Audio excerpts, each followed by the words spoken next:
クササイズ始めてみます。ではですね、皆さんの左右のアンバランスチェックしてみたいと思います。では私がまずやってみせますので、それと同じようなことをその後でやっていただきたいと思います。ご覧になってください。1、2、3、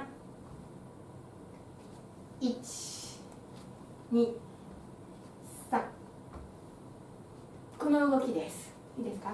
で、これ同じ方向を3回ずつやります。同じ方向を3回やってちょっとお休みしていただいて、次に別の方向、違う方向を3回やっていただきます。それだけのチェックです。ではやってみましょう。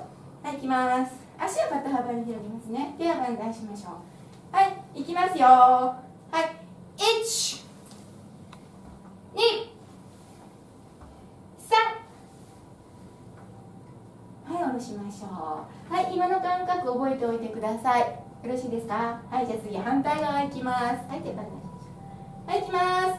1、2、3、はい、下ろしていきます。はい、これでチェック終わりです。はい、ここで質問いたします。今両方ねやりました。どちらがやりやすくてどちらがやりにくかったでしょう？伺います。最初の方がやりやすかった方。はい、 OK です。じゃあ次のやった方が2回目にやった方がやりやすかった